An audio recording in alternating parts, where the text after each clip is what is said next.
To live stream.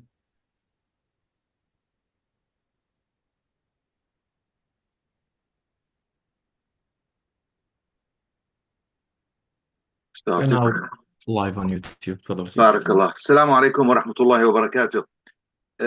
جزاكم الله خير. Everybody actually managed to attend the seminar number 13 now for the history of Islamic medicine, which is sponsored by the Federation of Islamic Medical Association, FIMA. جزاكم الله خير all. And obviously this seminar also is going to be streamed and recorded through the YouTube channel. We have a very great honored guest today, and I think most of you actually knows Professor Salim Al-Hassani. Before I really start introducing him, Professor Salim, unfortunately, he lost his brother only a few days ago, just over the weekend, and he insisted he still want to go ahead and do this lecture. And inshallah make it as a sadaqah jariyah for the soul of his brother. Jazakallah khair, Dr. Salim. I think just a few words to introduce Professor Salim.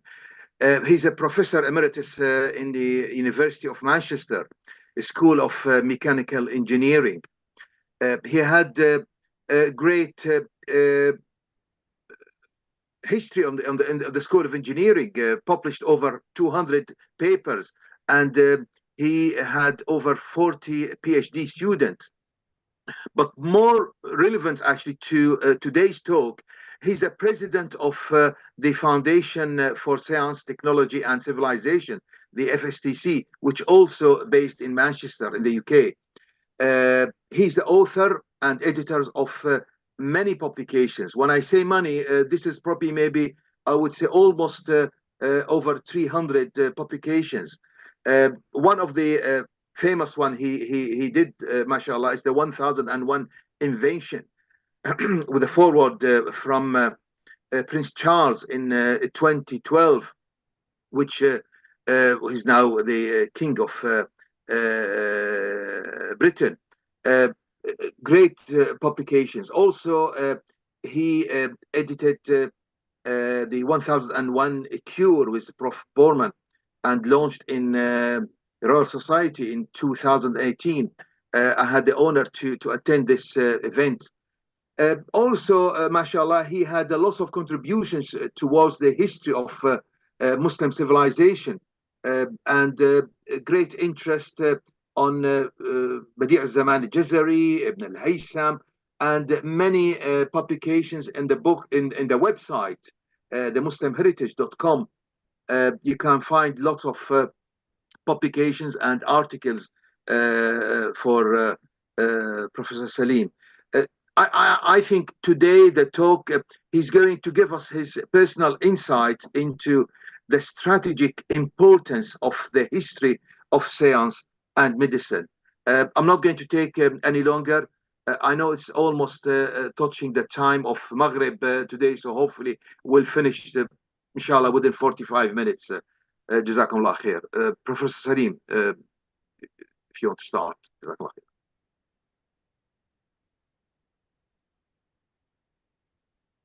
Well, thank you very much, Dr. Professor Sharif. It's a great privilege and honor to be associated with you and and FIMA, as well as your organization, the British Islamic Medical Association. But of course, you're also my vice president in our foundation, and you're doing a great job. Thank you so much. May Allah reward you.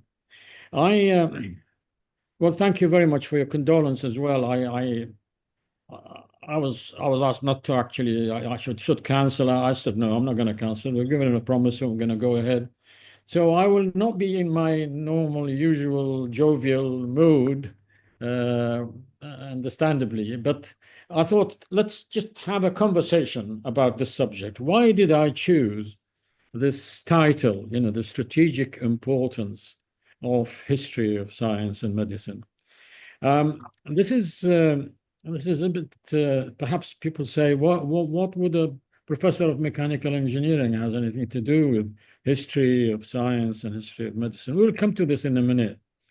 In this short presentation, I think that I'm going to rely on some personal anecdotal stories which will reveal the various answers to the questions that are posed about why strategic importance. So if we just sort of, I'm going to run through some slides, and I am trying to operate my slides through this share, but I think I have to go to that. That's right. Now, there are tactical reasons, obviously, for the study of history, such as the need to learn from experiences of early scientists, build upon them, publish journals, and teach courses, and so on. These are, I call them, they are tactical reasons, really. But the question is, what are the strategic reasons for studying the history of science and medicine as well? Right. Now, if we look at what I'm going to do in my talk, I'm going to give you some phrases of some important scholars in the history. And then what I will do is to go through some personal encounters from which you will be able to glean what I meant by strategic importance. Perhaps we take away with some takeaway messages that will remain because of such stories. Now, if you look at what Zakaria, Abu Bakr Muhammad bin Zakaria Razi, he's famous to have said that it is the person who attains complete knowledge of the achievement of those who came before him who will be able to add original contributions to it. Now, this is a fantastic sentence, because what he's actually defining a strategic approach. The other one is by Umar al-Khayyam. He says that when I want to understand what is happening today, or try to decide what will happen tomorrow, I look back. In other words, you look at history. There's another one by Isaac Newton, more recent, when he wrote this as part of a letter to Robert Hooke. And he said that if I have seen further, it is by standing on the shoulders of giants. Now, of course, one wonders what he meant by giants. What he's really saying is that the knowledge that I have and I possess today is effectively building upon the previous knowledge and previous experiences. So, I mean, these are all very obvious, but I'm afraid there's going to be a very long quotation that I will read out to you from Ibn al-Haytham, because this statement actually puts the sort of the scientific method in its first perspective, and which has not really changed for all this time, for almost now 1400 years. What he is saying is that the seeker after truth is not one who studies writings writings of the ancients and following his natural disposition puts his trust in them, but rather the one who suspects his faith in them and questions what he gathers from them, the one who submits to arguments and demonstrations and not the sayings of human beings whose nature is fraught with all kinds of imperfection and deficiency. Now, this is a remarkable, statement. But he continues to say, thus, the duty of the investigator, that means the historian, or even the scientist today, it applies all the time. If learning the truth is his goal, he has to make himself an enemy of all that he reads, and applying his mind to the core and margins of its content, attack it from every side. Then he goes on to say, he should also suspect himself as he performs his critical examination of it, so that he may avoid falling into either prejudice or leniency. This is remarkable, because the perception of people, even the original historians, we always say, if you really want to write good history, you have to go to primary sources. And I find this myself, it's so complicated, because, you know, when you do research and you look at a manuscript, we tend to say, okay, well, this is a primary source, and therefore we believe what it says. But what about the perception of the writer himself? It's not a question of just transmitting what the writer has said in the past, but what about his own perception? You know, is it likely to be erroneous? Now,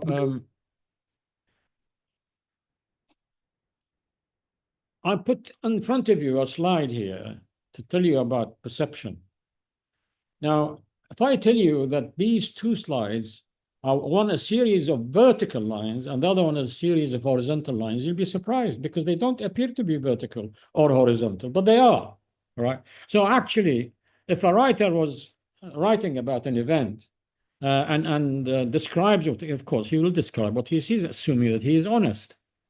But then, of course, what he is seeing, is it really the full reality, or is the perception that he has created in his mind? This is an issue that we don't really want to be entering anyway, but I feel that this is very essential when we are talking about history. Now, Al-Kindi in the 9th century has said that we ought not to be ashamed of appreciating the truth and of obtaining it wherever it comes from, even if it comes from races distant and nations different from us.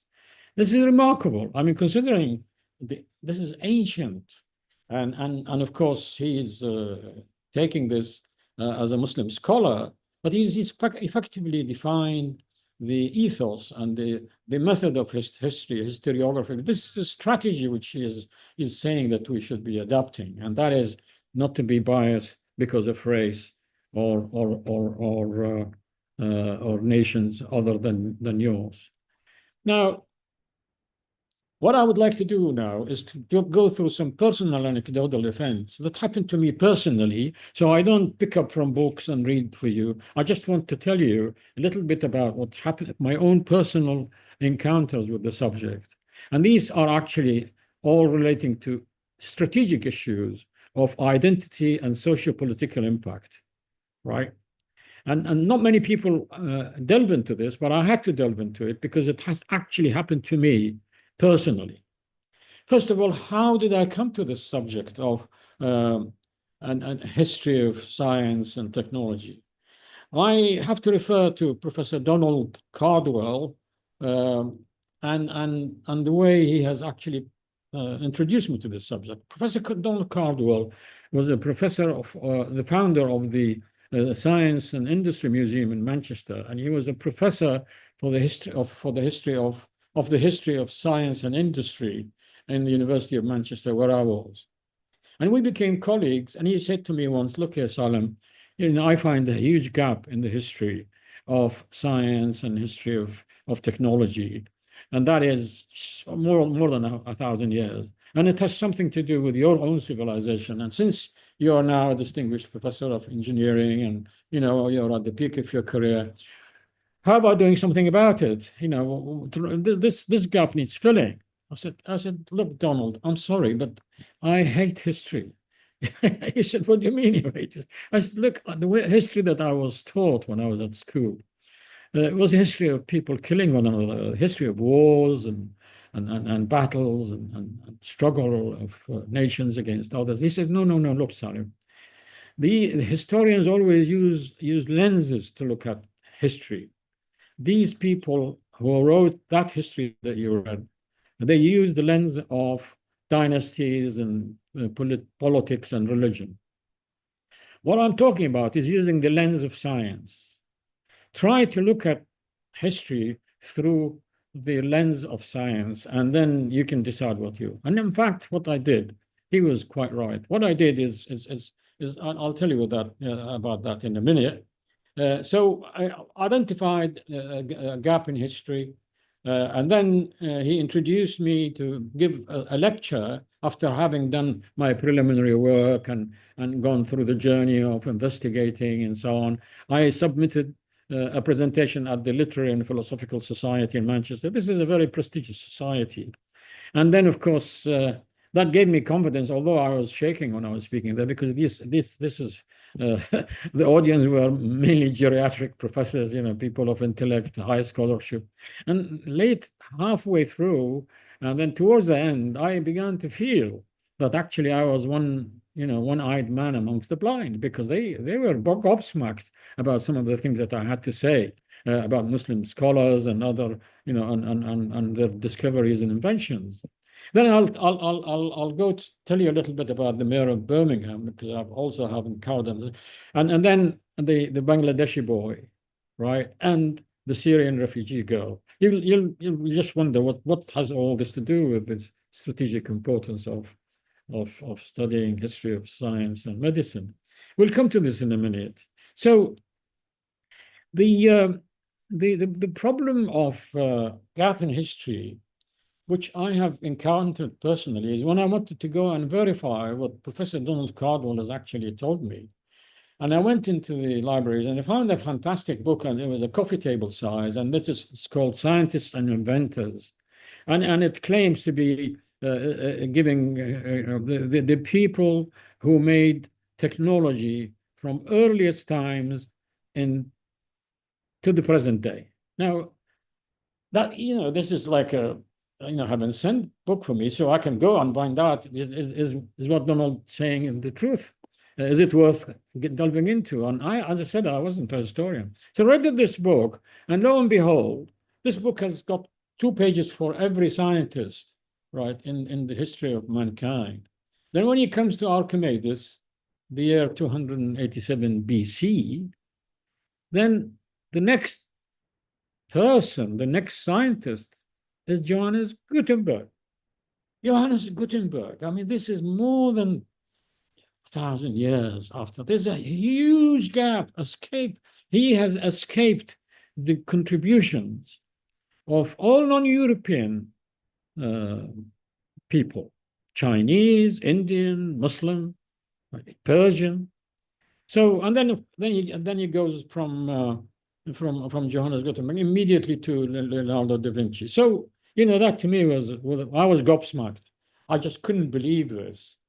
Then, what that actually, if after some time of study, my conclusion was to confirm what Professor Cardwell had actually said, and that is that when you look at science and technology as taught by many education systems, is there you got a bit of information on the Greeks, information on the Romans, then there's a huge gap, which is called the Dark Ages, and then suddenly knowledge, springs up out of nowhere. We call the Renaissance in Europe, and then the Industrial Revolution, then modern day civilization. That's the sort of, I mean, did the Renaissance rise from nothing? That was an immediate question that I had asked, and everybody, when they go through the same experience, will ask that same question. So this is really a strategic question. It's not a tactical issue.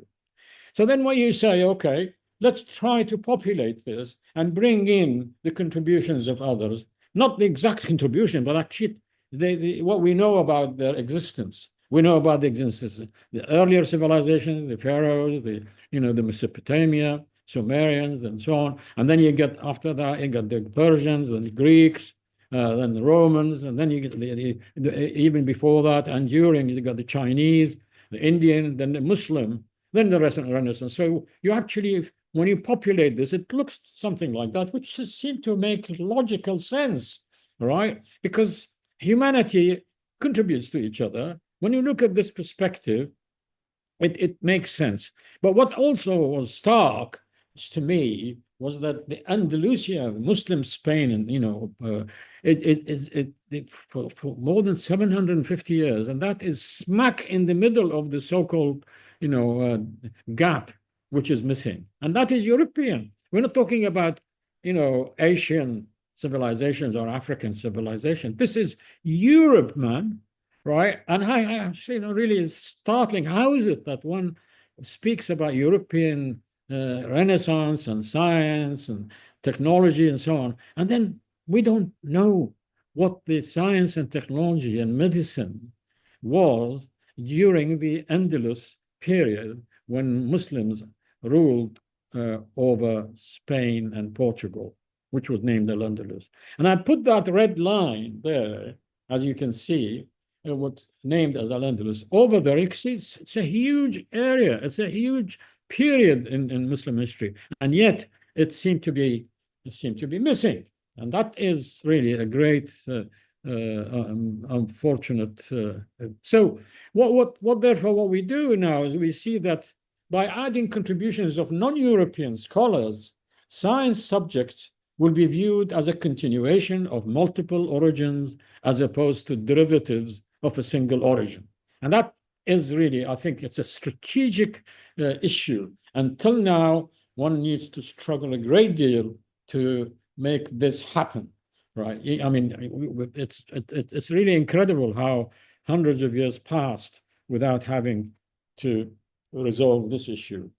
Now, when I had been effectively tutored by Donald Cardwell, and at those days there were carousel slides, and having had a successful presentation at the Literary and Philosophical Society in Manchester, I received a phone call from somebody, a lecturer in Birmingham University, and he was from Egypt, and he said, Prof, this is a request that I'd like you to help me, because I've been asked to give a lecture about Arab and Muslim contributions in science and technology.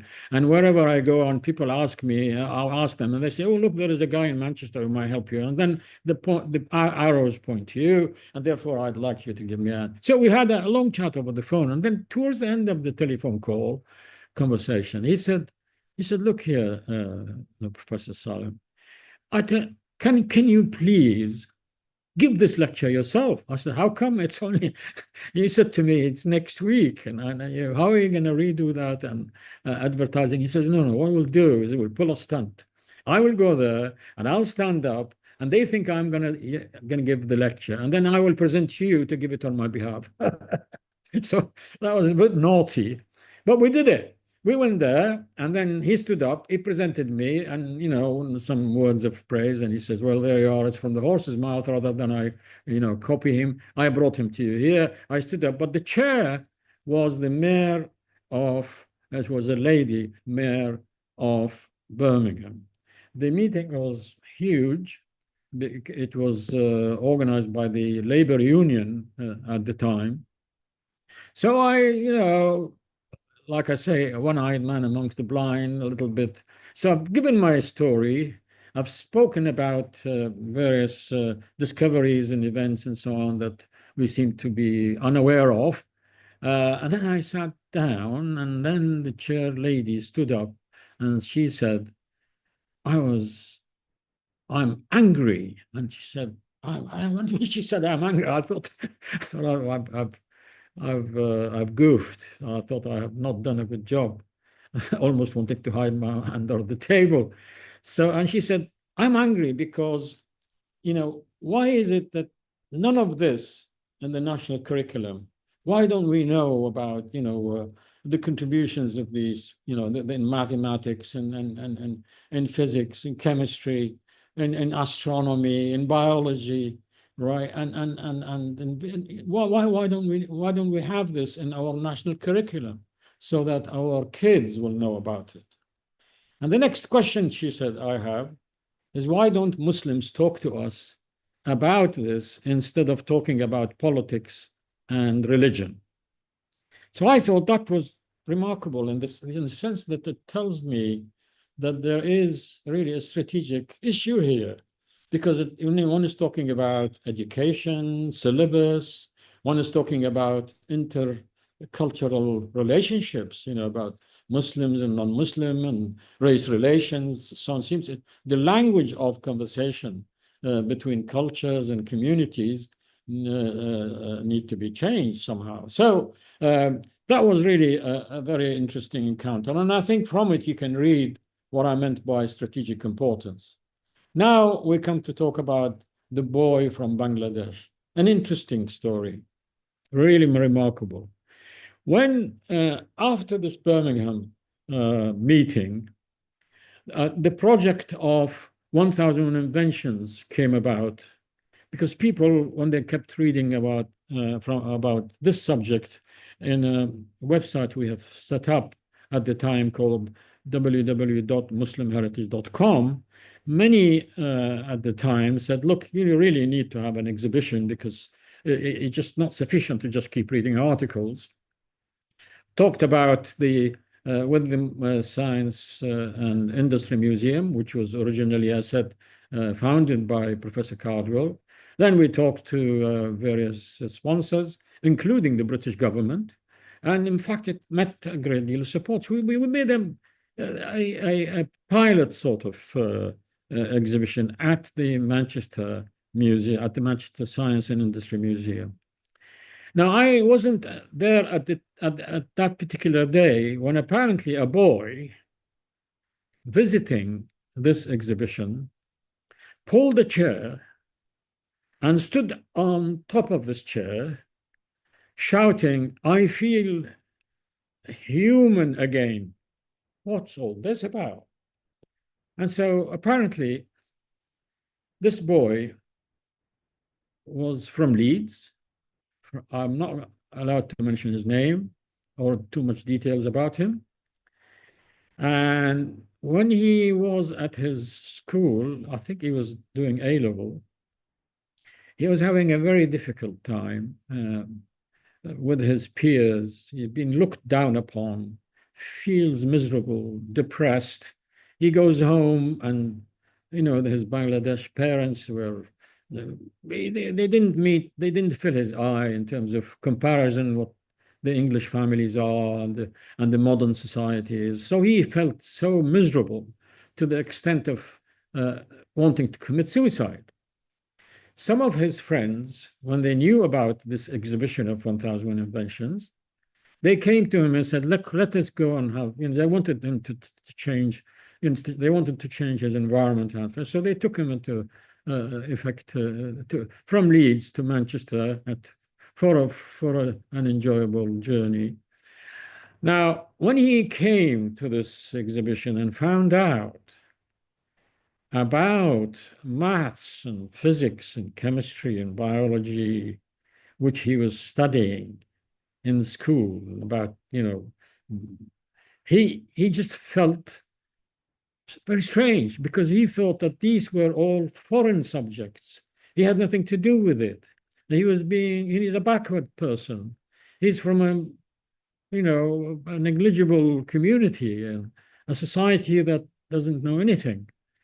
And yet he suddenly discovers that actually his ancestors had actually ownership of those subjects. And that to him was a huge discovery, because it struck hard into the question of his identity. He suddenly felt, he said, "I feel a human being." Now, of course, when I heard about this, I realized how strategic this is. Because if this boy was about to commit suicide, and he is a Muslim boy, and as you know, in Islam, it is haram, it is forbidden to commit suicide, because it is killing yourself, that means killing an innocent person. And there is a very strong belief and saying of the Prophet, peace be upon him, that if you kill an innocent person, you are as if you have killed the whole of humanity. And if you give life to a person, as if you're giving life to the whole of humanity. Now, how does this reconcile? That means he really must have reached at the edge. At that psychological state, I thought, and that was before we had issues of, terrorism and things like that. I realized that this boy could be very vulnerable to the extremist views of some Muslim minorities who believe that they should kill the infidels. and commit suicide. And these we call suicide bombers and things like that. And of course, suicide missions are throughout history. It's not only peculiar to Muslims. You know, we know about the kamikazes of Japan and so on. But this boy, if he was going to end his life, he could have been approached by some people who say to him, "Look here, young man, why are you killing yourself? And you commit suicide and you end up in hell." By going there and taking something like 40, 30 infidels with you, right? You commit suicide, fine, but take them with you. You will end up as a martyr, and then you will be in paradise forever. That's this sort of narrative is so dangerous. And I thought, wow, you know, this, you know, if nothing else that I have done in my life, except saving this boy, and perhaps saving what could have happened, that would be sufficient. Anyway, so I'm going to move on to another story, which is the Syrian refugee girl. Now, after we have had this exhibition in Manchester, we had made a huge version of it, which traveled in the UK, and then when it was in London, in the Science Museum in London, we had so many important visitors, but one of the visitors was President Erdogan. At the time, he was Prime Minister Erdogan of Turkey, and he convinced us that we should do an exhibition in Istanbul. And then we took the exhibition to Istanbul, and there was a huge, big tent marquee that they set up in the Sultan Ahmed garden, which is the garden between Sultan Ahmed Mosque and Hagia Sophia Mosque. Those of you who have been to Istanbul, they set up a special big marquee there, and we got the exhibition out of this. Exhibition wasn't just an ordinary exhibition. It wasn't a question of posters. You know, this is an interactive exhibition that people would learn while they are playing games, by listening to various sort of videos, and you get hands-on experience, and you'll see some of the exhibits replicas, modified replicas of past inventions, which are acting, you know, and dynamically working.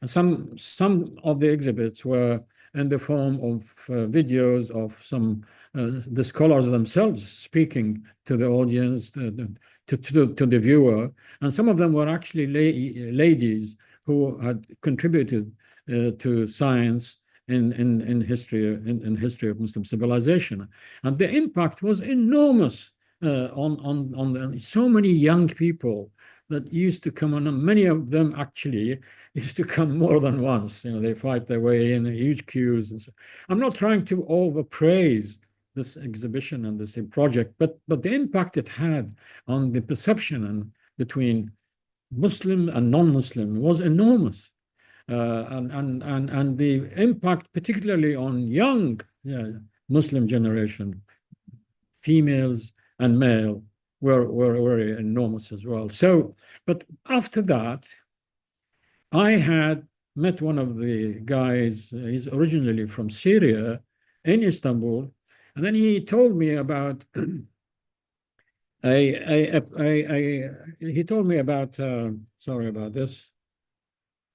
He told me about a young girl who has written, a young Syrian girl who has written a very worrying sentence in her, I think it must have been Facebook at the time, or so it's one of her pages. And she effectively said, and then, I mean, we're neglected by the world, and life is not worth living.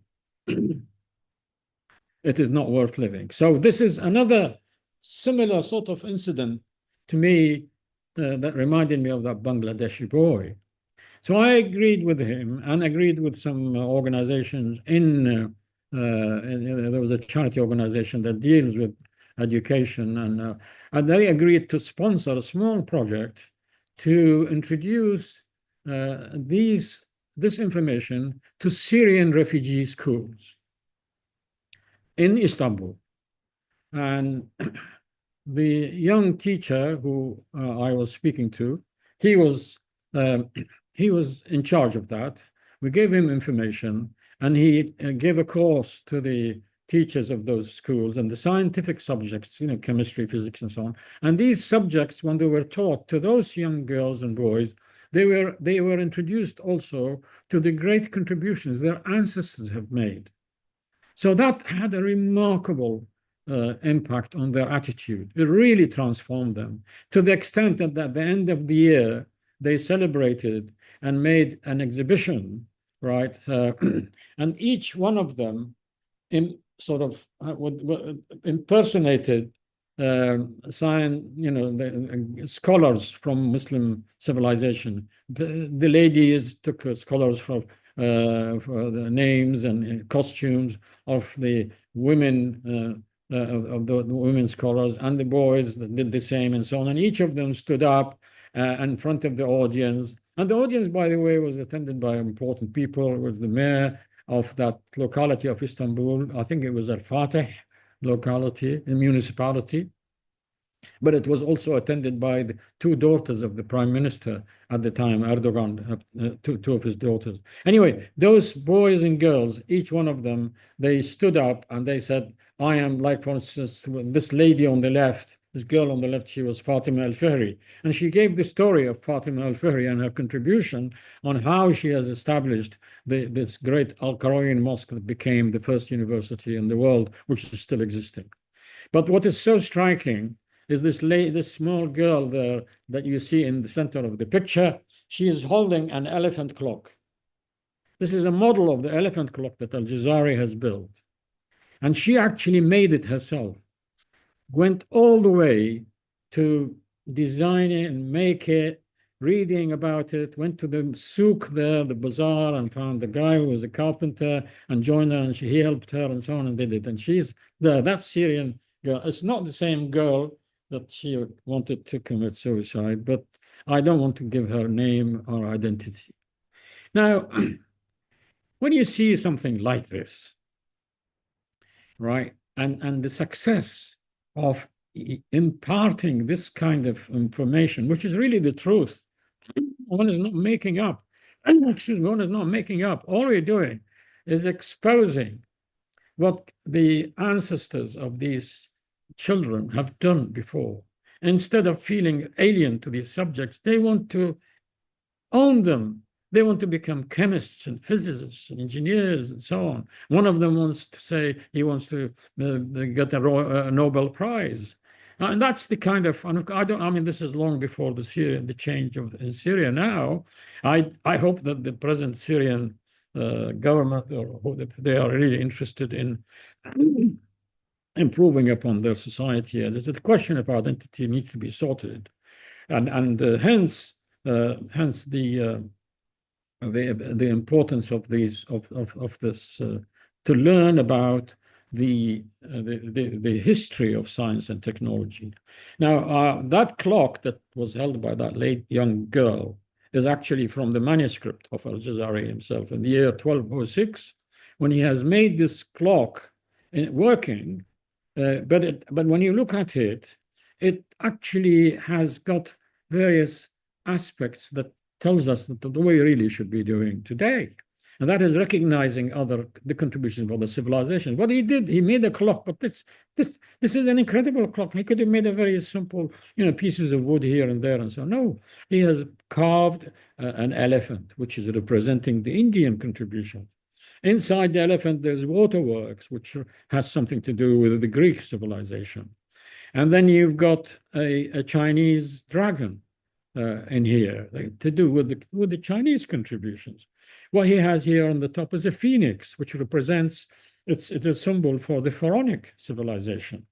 And so, and then those turban, the turban, the scribe here, he's with a turban representing the Muslim civilization. Some people say that man on the top there represents Salah ad-Din, because he was effectively almost at that time, and he wanted to show some sort of a sultan over there. But this actually works. We have models. We have rebuilt this, and it is part of that exhibition. So recognizing the other is a strategic issue, and the best way to recognize is to appreciate the contributions of these people. Now, there is a verse in the Holy Quran many people know about, Muslims and non-Muslim, and that is to say that Allah says in the Quran that we have made you into peoples and tribes, right? We've created you from male and female, and made you into peoples and tribes, so that you may know each other. Now, the translation is actually the original word, like ta'arafu, so that you may ta'arafu. I believe that it should be translated into so you may appreciate each other, not so may you know each other. You know each other is fine, but if you really want to appreciate, you discover and you present the best of the other person. It's like when you're sitting in a council room and you're in a meeting, in a board meeting, or on a general, you present a speaker. What the speaker Dr. Sharif has mentioned about me, he said good things about me. He had read some of the contributions I have made. Now, if you can why is that? Because you appreciate it, so you respect. And this is what hopefully that we should do in our. And I hope that these personal anecdotes that I have mentioned give you a feel of the strategic importance of studying the history of science and medicine. With this, oh yeah, by the way, I'm just to sort of let you know that there will be something soon coming up by the name of 1001 Women, God willing. This project and this book will expose the hidden facts about the contributions of female scholars, predominantly from Muslim civilization, although I have alluded to some of the other women from other civilizations. But you watch the space, and I hope, inshallah, I will live long enough to get this done. Well, I'd like to thank you for giving me this opportunity. I hope that I have entertained you. I'm sorry if I'm not as jovial as people know me, because I normally, give jokes and so on. But I'm at the moment, I have a heavy heart, right? And so, thank you so much again, and God bless you. Jazakallah khair. Barakallah fiqh. Professor Salim, was really fantastic. I really appreciate this. So it's really quite important, as you said. It's quite important and strategic as well. We need to educate ourselves as a Muslim, at least about our history, because if we're going to learn to go forward, we need to learn from history, obviously. And also, as you mentioned, yes, we need to tackle all these misconceptions. I mean, about some areas and some times during the history. Europe used to call it Dark Ages, but obviously it was a golden age when we look at Muslim places being shining, whether in Andalus or Baghdad or Cairo or Dimashq and as you mentioned, this interesting story, the Bangladesh boy, I think tackling and studying the history of science and medicine, that will, inshallah, help quite a lot to inspire our future young generation. Yes, I agree. It's really quite important. I'm happy if maybe anyone would like to probably maybe make any comment or questions. I think we have two. Please, we're not going to make it too long tonight. So please feel free if somebody would like to raise the hand, and Brother Nazir can allow them to speak.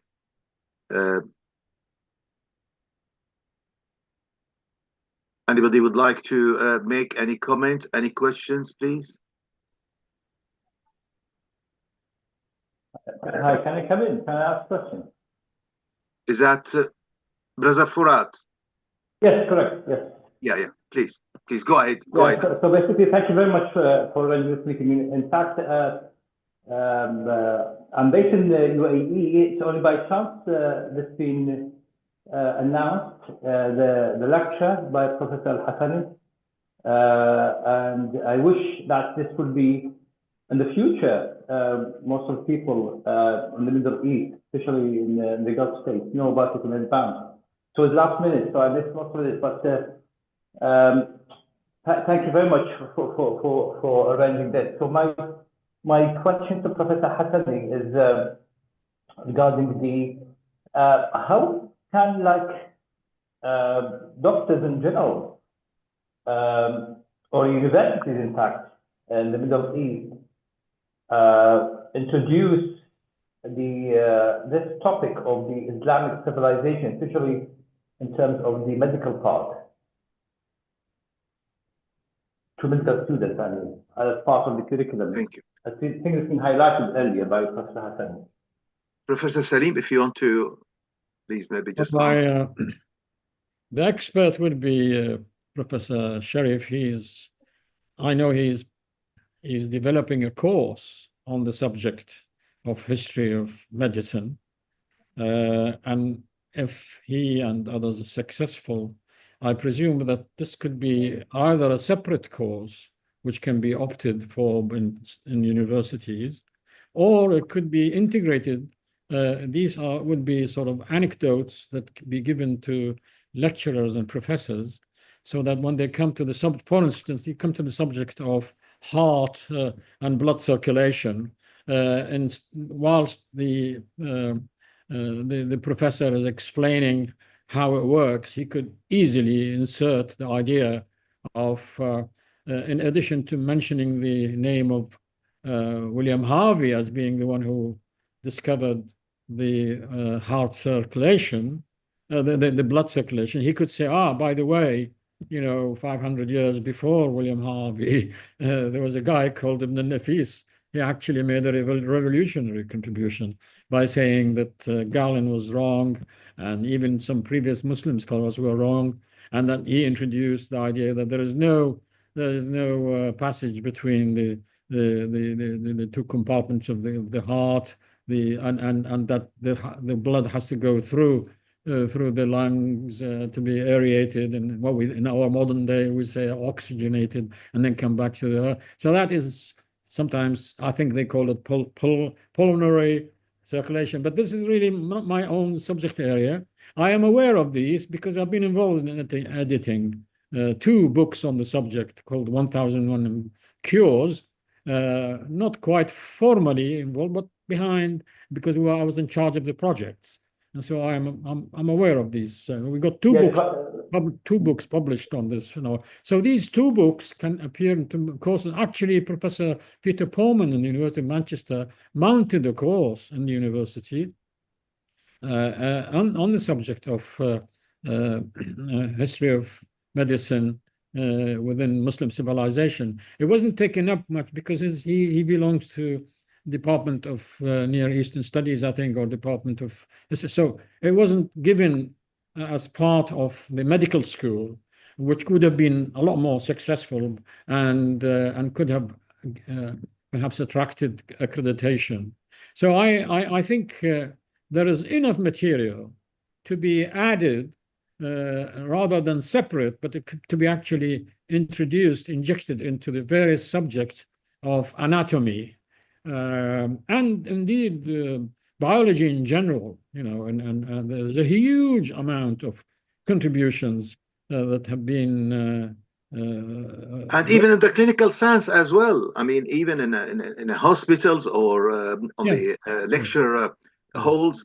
That's I quite agree, and this comes to really the importance of educating ourselves. We can't really teach our student till we know ourselves, and this is one of the aims of this such presentations tonight. Professor Salim, I've got a little question from Dr. Atif Hakmi. He's a consultant orthopedic surgeon. So thank you very much for the interesting talk, Professor Salim. What do you think we should do for the future challenges facing the development of science, invading space, invading human knowledge, critical issues like genetic modifications? I think probably touching on the ethical issue and things like this. again, my interest in the subject and my hope of talking about it is that it should not be within a religious lens. I think one needs to accept the facts, just like what the previous scholars have done, is they look at it subjectively. However, the subject of seeking the truth and scientific discovery is quite well in resonance with Quranic principles. One reads in the Quran a number of verses that encourages human beings to look and ponder, examine, seek, search. These are directives, and these verses, they were actually incentives for many, in fact, all Muslim scholars at the time who have studied the medicine and chemistry and others. So I think that the idea here is I think there is a principle in general that I have learned. I'm not quite sure whether it is quite correct or not, but the idea is that there are two types of verses in the Quran, and there are two types of discoveries of science that we have. The one is, in Arabic, it's called qat'i dalala, right? And these verses are definitive in their meaning and in their transmission and their interpretation. They are facts, right? But there are other verses that are dhanni dalala, which are speculative in their interpretation, and they are open to various interpretations and so on. And many of the scientific verses are within the second category, and that is dhanni dalala. However, I've learned a rule that in science also there are, of course, we say there are laws and there are theories. Even laws sometimes we change because we keep discovering new ideas, and as you kindly mentioned about using cells, and we have quantum mechanics, we're discovering, and nowadays even we're doubting Einstein and the whole concept of universe expanding, and so the science as we know it can also fall into those two categories. One is definitive, such as we know that there is day and night, and we know that they are revolving around each other. Right? So, and then of course there are speculative theories or discoveries, like what we, in every subject. This is why we're doing research, and we try to make theories, and these theories we develop laws so that we can extend them and we extrapolate, right, rather than just on the facts that we learn. However, there is what I've learned is that if you compare scientific discoveries and with Quran, then you should be careful about which part. Is it definitive or speculative? The idea here is that definitive verses are always resonating and in agreement with definitive scientific discoveries.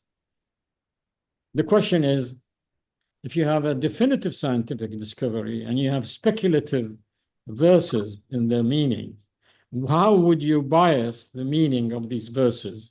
Would you go for what the previous interpreters in history of Islam have mentioned, or would you go and bias it towards your definitive scientific fact? These are actually outside my subject. They go into theology and so on. But this is the argument when they talk about the Ijaz al-Quran, the miracle of Quran and the Sunnah. So try not to twist the ayahs meaning to fit the meaning of unconfirmed facts, or the other way around. There are some zealot, very zealous people who try to say when they discover something, definitive discovery or even speculative discovery and say, but it's actually in the Quran, and so that's fine if it is. They are, truly in agreement with each other. But the question is that the previous scholars, Muslim scholars, they didn't actually follow that method. What they did is they tried to glean and get guidance from the verses of the Quran, which gives moral guidance. I mean, the Quran is a moral guidance. It's a book of knowledge, yes. It's a book, but it's not a book of science. It gives you directives, and it gives you a framework. It gives you purpose, why you're, how you have to seek knowledge and so on. Kitab Hidayah. So this is, I hope, I'm sorry, but I know there may be one or two people in the audience. I noticed it. I think Dr. Muhammad Faid Saeed, the Imam of the Central Mosque in London, the main Islamic Cultural Center in London, Regent's Park, is probably amongst us here. He might want to say a few words. I don't know. Do you want to contribute, Dr. Faid? Brother Muhammad Faid? We've got 1 or 2 more minutes because we promised Professor Salim we finished before 5, inshallah. Brother Muhammad Faid? Well, he probably had to go for the Maghrib prayer, I assume. Yes. And we... Oh. Okay. Probably maybe he can't make it. No more questions. So I'm really great. Thanks, Professor Salim. Jazakallah khair. Inshallah, we'll definitely see you again. Different topics. Barakallah feek. Jazakallah khair. Thank you very much. Assalamu alaikum. Alaikum assalam wa rahmatullah. Jazakallah khair.